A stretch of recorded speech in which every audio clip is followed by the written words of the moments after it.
deislamisasi yang terjadi di tanah Arab. Sudah mulai diizinkannya permainan poker. Itu berjamaah mereka main poker. Ya, pakai sorban, pakai gamis lagi. Kemudian diizinkannya permainan smackdown. Diizinkannya permainan konser musik. Masya Allah, ini Arab. Dan ada fashion show di hari-hari tertentu. Dan juga diizinkannya di hari-hari tertentu untuk berbikini di laut Arab. Nauzubillahi min dzalik. Bapak Ibu, saya tidak mau berpanjang-panjang, tapi Bapak Ibu silakan datang ke Arab Saudi sendiri, terutama Jeddah. Datang Bapak Ibu ke Jeddah, ya, perbandingkan dengan Dubai. Masya Allah, merinding. Itulah Arab hari ini.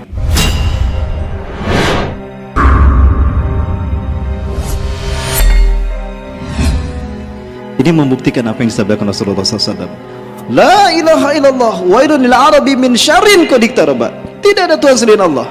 Kecelakaan akan menimpa bangsa Arab karena keburukan yang telah mendekat kepada mereka. Dan ini Rasulullah kaitkan dengan futihal yauma min radmi ya'juj wa ma'juj misnahadi. Hari ini telah terbuka lubang Ya'juj Ma'juj sebesar ini. Ya, sebesar ini. Nah, berarti petaka ini ada kemungkinan dari pelakunya Ya'juj dan Ma'juj, tapi bukan Ya'juj Ma'juj yang ori, Ya'juj Ma'juj yang KW.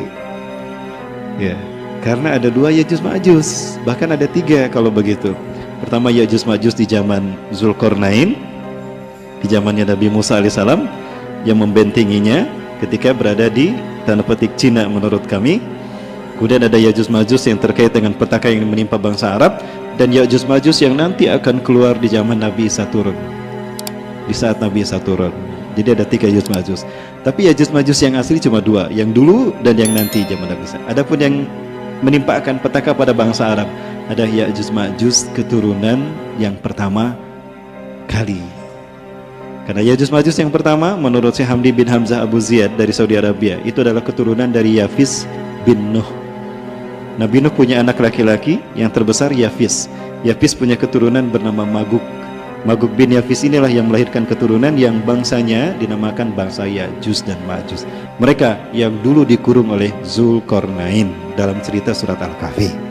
Baik, Bapak Ibu yang mati Allah, nah, deislamisasi yang terjadi di tanah Arab.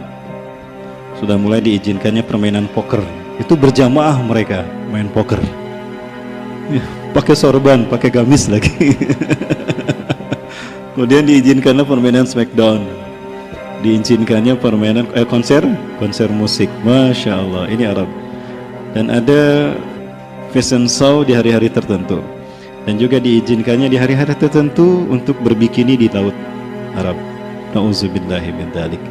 Bapak Ibu, saya tidak mau berpanjang-panjang, tapi Bapak Ibu silakan datang ke Arab Saudi sendiri, terutama Jeddah. Datang Bapak Ibu ke Jeddah, ya, perbandingkan dengan Dubai. Masya Allah, merinding. Itulah Arab hari ini. Nah, maka Rasulullah SAW mengatakan, ketika Imam Mahdi datang nanti dibaiat oleh kaum muslimin, perang pertama bukan melawan Rusia, bukan melawan Israel, bukan melawan Amerika, dan bukan melawan Cina, tapi justru melawan Arab Saudi, negara-negara Arab, karena kekufuran mereka.